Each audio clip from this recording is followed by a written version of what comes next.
And closing out the prelims, we got a pretty sick fight. It should be a banger. Jonathan Martinez and Marcus McGee.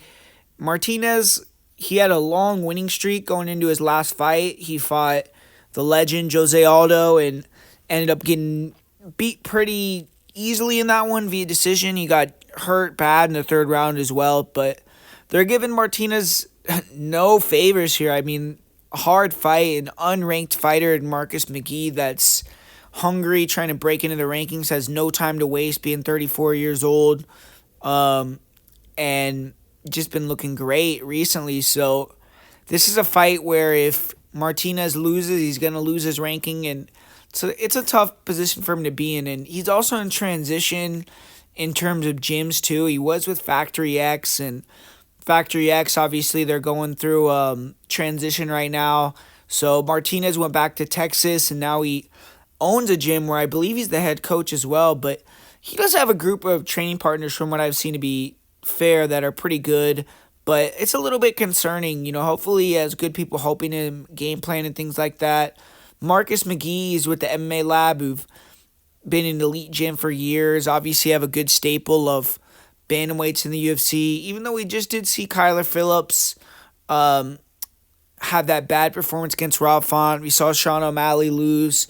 So he needs to kind of pick up the slack for them and, get back in the win column for these 135ers from the MMA Lab in the UFC. But 3-0 for McGee so far with 3 knockouts. And clearly he's being pushed. I mean, he hasn't really earned a fight with Martinez, who's 10-4 in the UFC. But if he wins, he's going to be able to get a matchup more in that upper tier of the division. And I think it's a great matchup from a fan perspective as well. So it's a fight that makes sense that they would put on. So you look at it from a stylistic perspective. Jonathan Martinez, I mean, the guy is an amazing striker. He has great kicks, good defense, really fast hands where he's throwing straight punches down the middle. He has that high guard, shell guard, where he does leave the body open, and we saw Aldo take advantage of that. And Martinez's chin, he gets hurt. He's been hurt in fights. He got dropped against Aldo. Or at least he got wobbled. I can't remember if he actually went down or not, but we've seen him get knocked out by Davy Grant, and even hurt in other fights as well. But when Martinez can find that rhythm, keep you at the end of his kicks, chop the legs and, invest in the body and kind of wear on you, he can open up and style on you as you kind of fatigue and get worn down as the fight goes on, and just be faster and out-volume you and just clearly be the sharper stand-up guy. His grappling isn't bad either. I mean, he has good takedown defense. He can hold you up against the fence. For Marcus McGee, he's someone that moves really well. He does a lot of switch stance, throws a lot of feints out there, and he's kind of trying to lull you, and then he explodes in with these big punch attacks, and he has big power in his hands. He can eat some kicks. I mean, we saw Bolanos land some nice kicks on Martinez, or on McGee, but that fight has given me a little bit of confidence that McGee can do well versus Martinez's style, because Bolanos is a really great kicker, and McGee eventually was able to start shutting that down and getting the better of it, and he knocked out Bolanos.